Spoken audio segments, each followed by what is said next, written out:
আমাকে তুমি এই আশীর্বাদ করো। দ্রৌপদী যখন বস্ত্র হরণ করেছিল, তার ব্যাকুল হয়ে ক্রন্দন শুনে ঠাকুর দেখা দিলেন আর বললেন, তুমি যদি কারুকে কারুকে বস্ত্র দান করে থাকো তো মনে করে দেখো, তবেই লজ্জা নিবারণ হবে। দ্রৌপদী বললেন, হ্যাঁ মনে পড়েছে। একজন ঋষি স্নান করছিলেন, তার পত্নী ভেসে গিয়েছিল, আমি নিজের কাপড়ের আধখানা ছেড়ে তাকে দিয়েছিলাম। ঠাকুর বললেন, ও তবে আর তোমার ভয় নেই। হনুমান বলেছিলেন, হে রাম, শরণাগত শরণাগত, এই আশীর্বাদ করো যেন তোমার পাদপদ্মে আমার শুদ্ধা ভক্তি হয়, আর যেন তোমার ভুবন মোহিনী মায়ায় আমি মুগ্ধ না হই। দেখছি কালী কথা। শ্রী জগন্নাথ বসুর সঙ্গে কালী কথা, শুধুমাত্র 98.3 মির্চিতে।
ভোরের আলোর সঙ্গে মিশে যাক মায়ের আশীর্বাদ। শুনছেন 98.3 মির্চিতে কালী কথা, সঙ্গে জগন্নাথ বসু।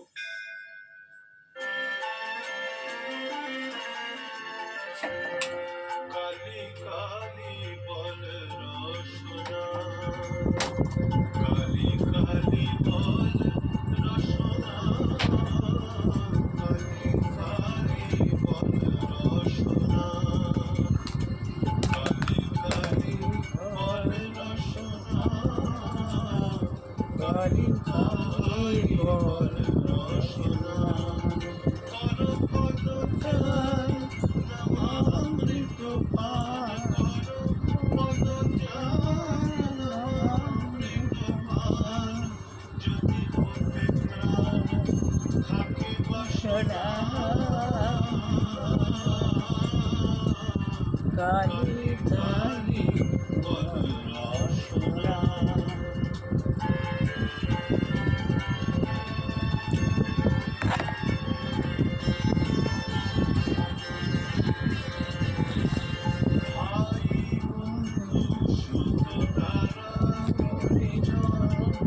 সঙ্গে রসন নহে মনোজন,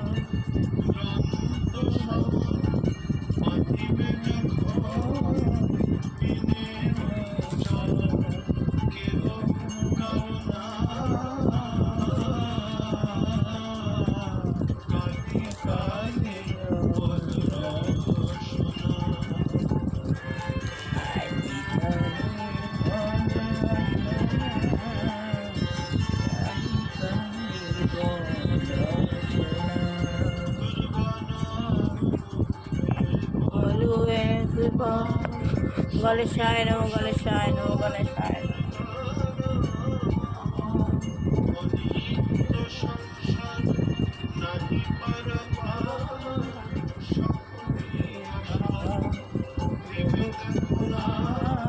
গণেশায় নমঃ গণেশায় নমঃ। বিষ্ণু বিষ্ণু বলে কৃপা চরণ সোনা।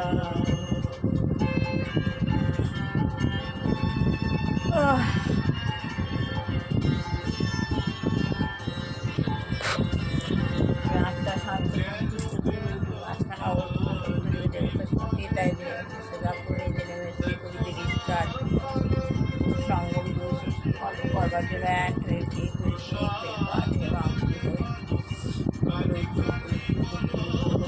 শাখা একটা বৃক্ষ তার বিদেশি বাবা উঠে আসে। বাবার প্রচণ্ড জ্যোতি, আমি বাবার সম্মুখে গিয়ে বাবার জ্যোতি জুড়ের মধ্যে থেকে আমার জুড়ি জুড়ের মধ্যে দিয়ে বাবার সম্মুখে বাবার প্রচুর বাবার প্রচুর আমি ভরপুর হয়ে যাচ্ছি, ভরপুর হয়ে যাচ্ছি। বাবা অপূর্ব শক্তি পাওয়া নেই।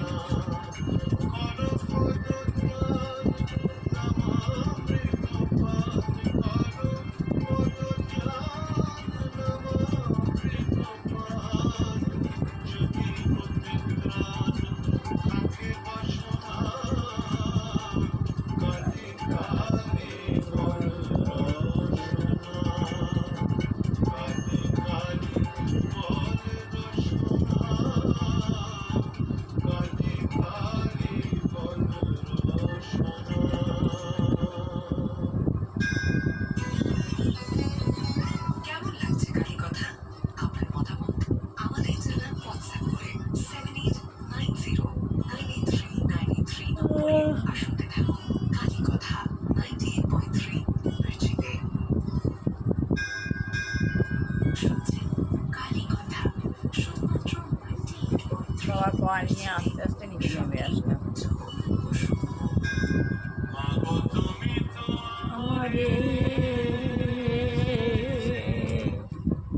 প্রতিদিন যেভাবে ঘরে পুজো দেন সেরকমভাবে প্রতিদিন ভোরবেলা বহুমুখ উঠে ভগবানের কাছ থেকে পাওয়া নিয়ে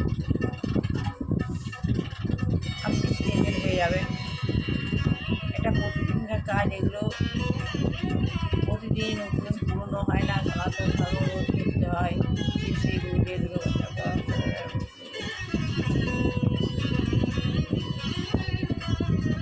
শিব গুরু গুরু শিব শিব গুরু গুরু শিব শিব গুরু।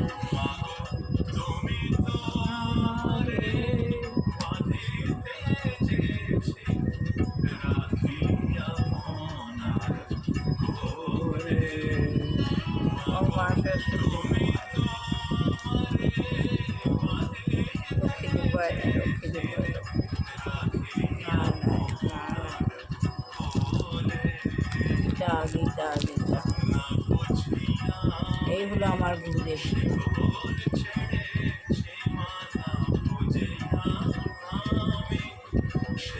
ভগবান শিব, এই ভগবান শিব আমাকে এইসব কাজ করাচ্ছে। ভগবান শিব আমার কাছে এসে ধরা দিয়েছে। শিব ভগবান শিব আমাকে এই কাজ করাচ্ছে। আমি নিজে করছি না, আজীবনই করতে হবে। আমি কি মলাইতে ক্যাপিটালাই, এই কাজ আমাকে ভগবান করাচ্ছে, এটাই আমাকে বলে দিয়েছে সাই বাবা।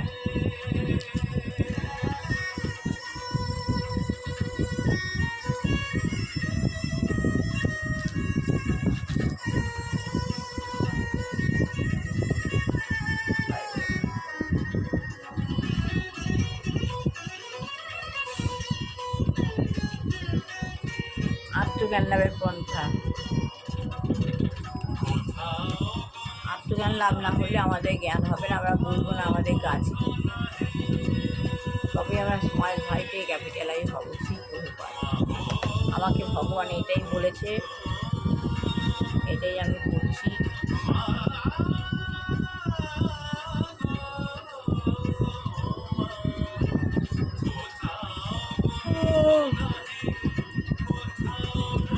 বড় মৌমাছির বাসা হয়েছে, কোথায় হয়েছে কালকে ভেঙেছি, প্রচুর মৌমাছি কামড়েছে, কিন্তু আজকে দেখছি এখনো আছে, ঘুরছে।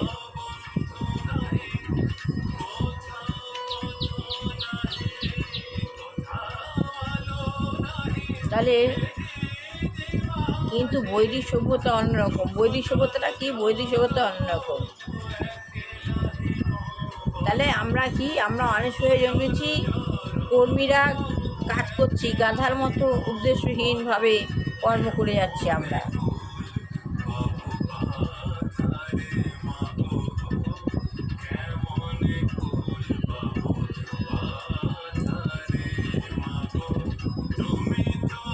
ওই মৌমাছির বাসা এখনো রয়েছে, কোথায় রয়েছে বুঝতে পারছি না।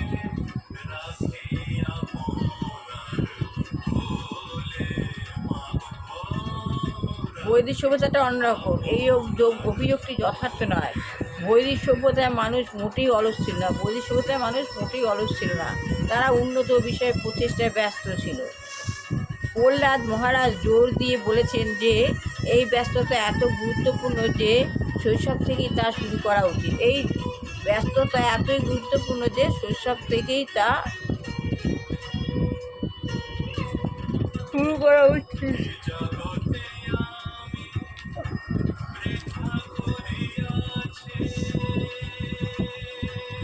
কৌমার আচরের প্রাজ্ঞ, 1 সেকেন্ড সময়ও নষ্ট করা উচিত নয়। কৌমারও আচরের প্রাজ্ঞ, এটা হচ্ছে সংস্কৃত কথা। এর অর্থ হচ্ছে 1 সেকেন্ড সময়ও নষ্ট করা উচিত নয়। সেটি হচ্ছে বৈদিক সভ্যতা। 1 সেকেন্ড সময় নষ্ট করা উচিত নয়, সেটাই হচ্ছে বৈদিক সভ্যতা। গাধা মনে করে এই মানুষগুলি আমার মতো পরিশ্রম করছে না। গাধা কি মনে করছে? গাধা মনে করছে এই মানুষগুলি আমার মতো পরিশ্রম করছে না। কুকুর এবং গাধারা যেমন করে, এই মানুষগুলি আমার মতো পরিশ্রম করছে না। কুকুর এবং গাধারা যেমন করে, কিন্তু মানুষ এটা করে না। মানুষ কি? মানুষ বুঝে পরিশ্রম করে এবং তারা মনে করছে যে আমরা আমাদের দায়িত্ব এড়াচ্ছি। তারা মনে করছে আমরা আমাদের দায়িত্ব এড়াচ্ছি। হ্যাঁ, আপনাদের অর্থহীন প্রচেষ্টাগুলি এড়াচ্ছি, আপনাদের অর্থহীন প্রচেষ্টাগুলো এড়াচ্ছি। বৈদিক সভ্যতার উদ্দেশ্য হচ্ছে আত্মজ্ঞান লাভ। বৈদিক সভ্যতার উদ্দেশ্য হচ্ছে আত্মজ্ঞান লাভ। এই যে আমি বই পড়ছি প্রতিদিন, ঠাকুর রেখেছে আত্মজ্ঞান লাভ করার চেষ্টা করছি। আত্মজ্ঞান লাভ বৈদিক সভ্যতার উদ্দেশ্য। সাংবাদিক বলছেন বৈদিক সভ্যতা কীরকম সে সম্বন্ধে আপনি আমাদের কিছু বলতে পারেন? সাংবাদিক বলছে বৈদিক সভ্যতাটা কী, সেটা কি আপনি আমাদের কিছু বলতে পারেন? শ্রী প্রভুপাদ বলছে বৈদিক সভ্যতা শুরু হয় বর্ণাশ্রম থেকে। প্রভুপাদ বলছেন কি? প্রভুপাদ বলছে বৈদিক সভ্যতা শুরু হয় বর্ণাশ্রম থেকে। বর্ণাশ্রম কোথায়? 4টি বর্ণ আছে, 4টি আশ্রম রয়েছে। বর্ণাশ্রম কোথায়? 4টি বর্ণ রয়েছে, 4টি আশ্রম রয়েছে। ব্রাহ্মণ যথার্থ বুদ্ধিমান, উপদেষ্টা, ক্ষত্রিয় শাসকবর্গ, বৈশ্য ব্যবসায়ী এবং কৃষক, শূদ্র শ্রমিক, এই 4টি বর্ণ অর্থাৎ ব্রহ্মচারী। বলছে 4টি বর্ণ, এটা হচ্ছে ব্রাহ্মণ, ক্ষত্রিয়, বৈশ্য, শূদ্র। ব্রাহ্মণ যথেষ্ট বুদ্ধিমান, ক্ষত্রিয় শাসকবর্গ, বৈশ্য ব্যবসায়ী, শূদ্র শ্রমিক, এই 4টি বর্ণ। আর ব্রহ্মচারী ইন্দ্রিয় সংযমী শিক্ষার্থীর জীবন। ইন্দ্রিয় সংযমী শিক্ষার্থীর জীবন হচ্ছে 4টি। গৃহস্থ, সামাজিক দায়িত্ব সম্প্রদানকারী বিবাহিত জীবন, বানপ্রস্থ বিবাহিত জীবন থেকে অবসর গ্রহণ, সন্ন্যাসী সর্বদাকি সাধু, এই 4টি আশ্রম। তো আজকে এইটুকুনি পড়লাম। ভালো লাগলে লাইক শেয়ার কমেন্ট অবশ্যই করবেন। সবাই ভালো হোক, কল্যাণ হোক, মঙ্গল হোক। বুঝতে পারছি মানুষের মতো মানুষ ছেলেগুলো চাকরি হোক, ছেলেমেয়ের চাকরি হোক, যে ক্ষেত্রাচারী গিরি রয়েছেন ভগবান। আমি অংশ, কখনো ভাবি তুমি সেব্য আমি সেবক। আর রাম, যখন তত্ত্বজ্ঞান হয় তখন দেখি তুমি আমি তুমি। যশোদা কৃষ্ণ বিরহে কাতর হয়ে শ্রীমতীর কাছে গেলেন। তার কষ্ট দেখে শ্রীমতী তাকে স্বরূপে দেখা দিলেন আর বললেন, কৃষ্ণ চিরাত্মার আমি চিৎশক্তি, মা তুমি আমার কাছে বর নাও। যশোদা বললেন, মা আমি তো ব্রহ্মজ্ঞান চাই না, কেবল আমাকে এই বর দাও যেন ধ্যানে গোপালের রূপ সর্বদা আমি দেখতে পাই। আর কৃষ্ণ ভক্ত সঙ্গ যেন সর্বদা হয়, আর ভক্তদের যেন আমি সেবা করতে পারি, আর তার নাম কীর্তন যেন আমি সর্বদা করতে পারি। গোপীদের ইচ্ছে হয়েছিল ভগবানের ঈশ্বরীয় রূপ দর্শন করে।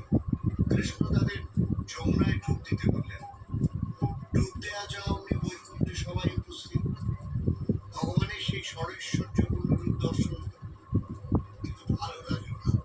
তখন কৃষ্ণকে তারা বললে, আমাদের গোপালকে দর্শন, গোপালের সেবা এই যেন থাকে, আমরা আর কিছু চাই না। ঠাকুরও ভক্তদের শেখাতেন ভালোবাসা অহংকার চাই।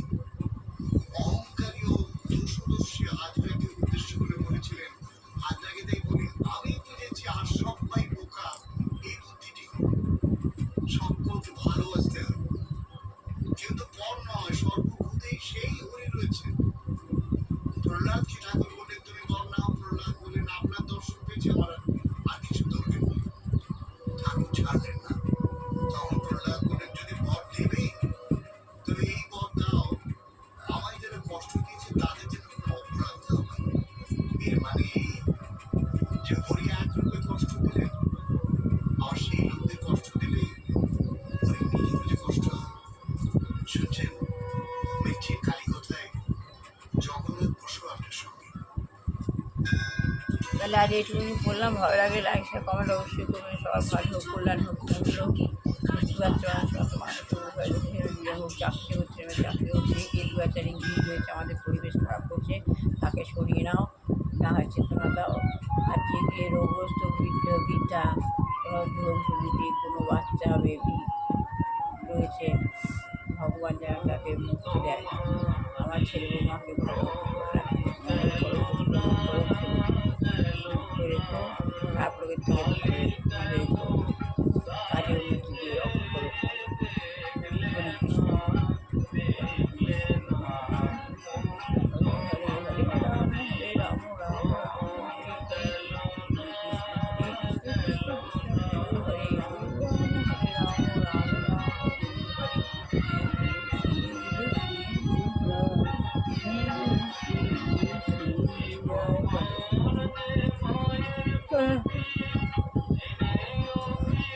বরং বলো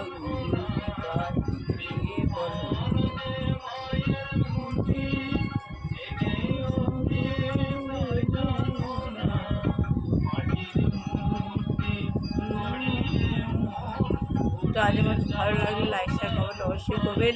প্রতিদিন করুন ভগবানের নাম গান, আপনার সাপোকেশন কষ্ট হবে না, শ্বাসকষ্ট হবে না। আপনি যোগব্যায়াম, এটাই হলো যোগব্যায়াম, আপনার হার্ট ভালো হবে। এগুলো শেষ করলাম। ভালো লাগলে লাইক শেয়ার কমেন্ট অবশ্যই করবেন।